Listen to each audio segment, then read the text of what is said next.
1000 মাস, 1000 মাস ইবাদত করলে যে সওয়াব পাওয়া যাবে, লাইলাতুল কদরের এক রাতের ইবাদতের সওয়াব তার চাইতে বেশি হবে।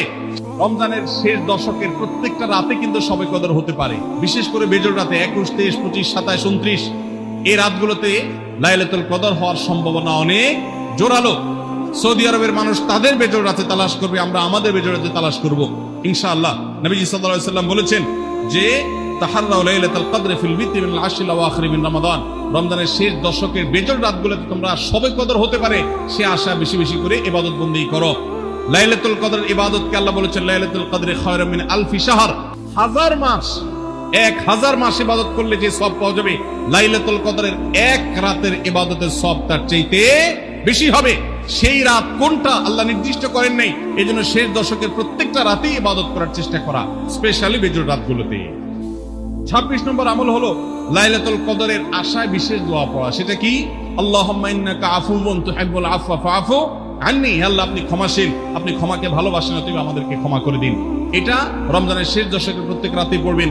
যে রাতটা একটু শান্ত শিষ্ট, একটু শীতল, একটু বৃষ্টিভাব, একটু লাইলাতুল কদরের আবহাওয়া বোঝা যায়, সেই রাতকে লাইলাতুল কদর আশা করে প্রত্যাশা করে বেশি বেশি দোয়া পড়বেন, আল্লাহুম্মা ইন্নাকা আফুউন তুহিব্বুল আফওয়া ফাআফু আন্নী। তাহলে 26 নম্বর আমল হলো লাইলাতুল কদরের দোয়া পড়া। আর 27 নম্বর সর্বশেষ আমল হলো ফিতরা আদায় করা। অর্থাৎ রমজান মাসের রোজাতে যদি ভুল ত্রুটি হয়, এটা রিফাইন্ডের কাজ হয়ে যায়, রিফ্রেশমেন্টের কাজ হয়ে যায় ফিতরার মাধ্যমে। প্রত্যেক সচ্ছল ব্যক্তি তার নিজের পক্ষ থেকে, নিজের স্ত্রী এবং নিজের ছোট বাচ্চাদের তরফ থেকে ফিতরা আদায় করবেন। প্রাপ্তবয়স্ক সন্তান থাকলে তারা তাদেরটা আদায় করবে, আর না হলে বাবা তাদেরটা আদায় করতে পারে। ফিতরা স্বরূপ গরিবদের বাসায় একদিনের খাবার এটা পৌঁছে দিতে হবে। এটা হলো ফিতরা।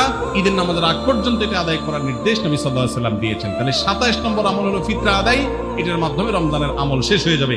আমি আবার এক নজরে 27টি আমল আপনাদেরকে বলে দিচ্ছি। নাম্বার 1 চাঁদ দেখা, নাম্বার 2 রোজা রাখা, নাম্বার 3 তারাবির নামাজ আদায় করা, নাম্বার 4 সাহরি খাওয়া, 5 নম্বর আমল হলো শেষ সময় সাহরি খাওয়া, 6 নম্বর আমল হলো ইফতার করা, 7 নম্বর আমল হলো তাড়াতাড়ি ইফতার করা, এবং 8 নম্বর আমল হলো ইফতারের দোয়া পড়া, 9 নম্বর আমল হলো সাহরি এবং ইফতারে খেজুর খাওয়া, 10 নম্বর আমল হলো রমজান মাসের সকল গুনাহ বর্জন করা, 11 নম্বর আমল হলো বেশি বেশি দোয়া করা, 12 নম্বর আমল হলো মিথ্যা কথা এবং কাজ পরিহার করা, 13 নম্বর আমল হলো অশ্লীলতা এবং ঝগড়া বিবাদ রমজানের রোজা রেখে না করা, 14 নম্বর আমল হলো ভালো কাজের পরিমাণ এই মাসে বাড়ায় দেওয়া, 15 নম্বর আমল হলো বেশি বেশি আল্লাহর কাছে ক্ষমা চাওয়া, কারণ এই মাসে আল্লাহ বেশি ক্ষমা করেন মানুষকে, 16 নম্বর আমল হলো অন্য রোজাদারকে ইফতার করানো, তাদের বাসায় ইফতার পাঠানো, আর 17 নম্বর আমল হলো বেশি বেশি কোরআন তেলাওয়াত করা, 18 নম্বর আমল হলো কোরআন নিজে পড়ে আরেকজনকে শোনানো, আবার তার তেলাওয়াত নিজে বসে শোনাশুনি করা, 19 নম্বর আমল হলো দান সাদেকা করা,